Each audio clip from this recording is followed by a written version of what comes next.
안녕하세요. 호서대학교 이영철 교수입니다. 오늘은 지식재산권의 종류와 보호기간에 대해 강의를 진행하겠습니다. 이 강의는 수강생 여러분들이 지식재산능력시험 IPAT를 준비하고 지식재산권의 기본 개념부터 실제 사례까지 쉽게 이해할 수 있도록 구성되었습니다. 오늘 강의를 통해 여러분이 지식재산권의 중요성과 보호기간을 명확히 이해하시길 바랍니다. 그럼 시작하겠습니다.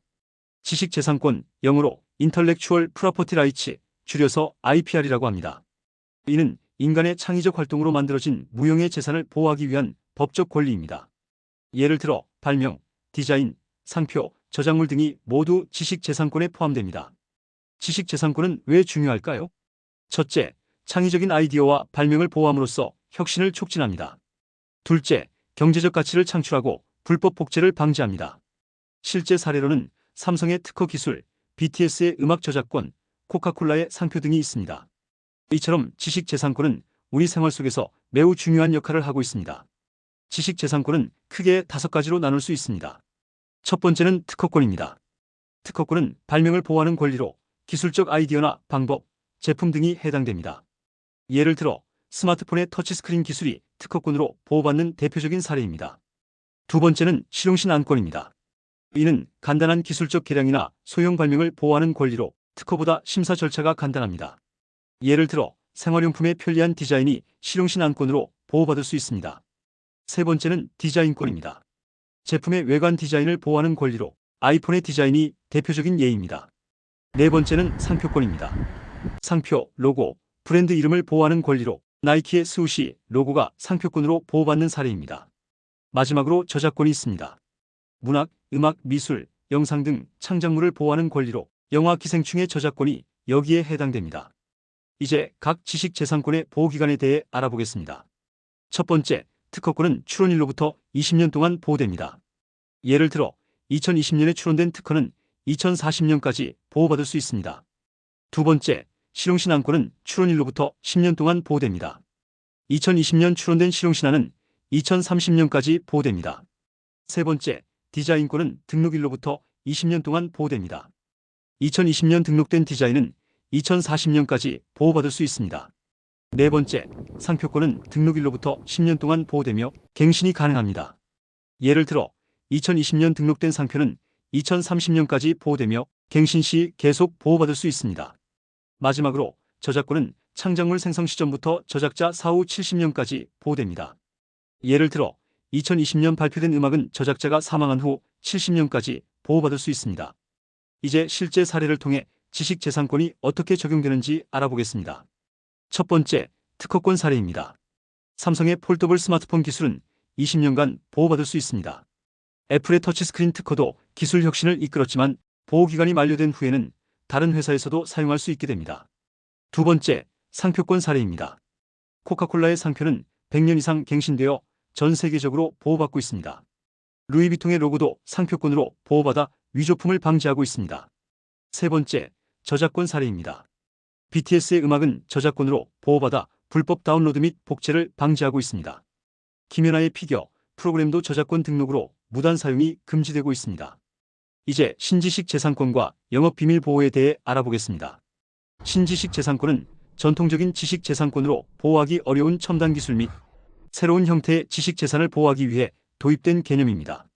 이는 크게 첨단 산업 재산권, 산업 저작권, 정보 재산권, 기타 재산권으로 구분됩니다. 첫 번째, 첨단 산업 재산권은 반도체 설계 기술, 생명공학 기술 등 첨단 산업에서 개발된 새로운 보호 대상의 가치를 보호합니다. 예를 들어 반도체 배치 설계권은 설정 등록을 통해 발생하며 배치 설계에 따라 물품을 제조하는 행위도 포함됩니다. 두 번째, 산업 저작권은 컴퓨터 프로그램, 소프트웨어, 인공지능 AI 등 산업적 측면의 저작물을 보호합니다. 특히 AI가 만든 창작물의 저작권 인정 여부는 현재 논의 중입니다. 세 번째, 정보재산권은 데이터베이스, 영업비밀, 뉴미디어 등 정보산업 발전으로 새롭게 대두된 재산권을 포함합니다. 예를 들어 부정경쟁방지법 개정으로 데이터베이스 보호가 강화되었습니다. 네 번째, 기타 재산권은 프랜차이징, 지리적 표시, 도메인 네임, 캐릭터, 맛, 색채상표, 소리상표 등이 포함됩니다. 예를 들어 카카오톡의 알림음 카톡 소리 상표는 식별력이 인정되어 등록되었습니다. 다음으로 영업비밀 보호에 대해 설명드리겠습니다. 영업비밀은 기술적 또는 경영적 정보로 비밀로 관리되며 독립적인 경제적 가치를 가집니다. 2019년 개정된 부정경쟁방지 및 영업비밀보호법은 영업비밀 인정 요건을 완화하고 징벌적 손해배상 제도를 도입하여 보호를 강화했습니다. 영업비밀 침해 시 고의적인 경우 실제 손해액의 3배까지 징벌적 손해배상을 청구할 수 있으며 형사적 처벌도 강화되어 국내에서는 최대 10년 징역 또는 5억 원 이하의 벌금이 부과됩니다. 대표적인 사례로는 LG에너지솔루션과 SK이노베이션의 전기차 배터리 기술 관련 영업비밀 침해 소송이 있습니다. 이 사건에서 LG에너지솔루션이 승소하며 2조 원의 합의금을 받았는데 이는 영업비밀 보호의 중요성을 보여주는 대표적인 사례입니다. 신지식 재산권과 영업비밀 보호의 미래에 대해 살펴보겠습니다. 글로벌 동향을 보면 미국, EU, 일본 등 주요국은 영업비밀 보호 입법을 강화하며 첨단 기술 보호를 위한 신지식 재산권 도입을 확대하고 있습니다. 국내에서도 특허와 영업비밀 보호를 강화하며 첨단 산업 재산권 및 정보재산권 관련 법 제도를 개선 중입니다. 예를 들어 반도체 배치 설계권 보호를 위한 법률 개정이 진행 중입니다. 이처럼 신지식 재산권과 영업비밀 보호는 기술 혁신과 경제적 가치 창출을 위해 점점 더 중요해지고 있습니다. 앞으로도 이 분야의 발전과 보호 강화가 지속될 것으로 예상됩니다. 오늘 강의를 통해 지식재산권의 종류와 보호기간, 신지식 재산권, 영업비밀 보호에 대해 알아보았습니다. 지식재산권은 창의적 활동의 결과물을 보호하고 경제적 가치를 창출하는 중요한 법적 권리입니다. 각 지식재산권은 고유의 보호기간이 있으며 이를 준수하는 것이 매우 중요합니다. 또한 신지식 재산권과 영업비밀 보호는 첨단 기술과 정보산업의 발전에 따라 그 중요성이 더욱 커지고 있습니다.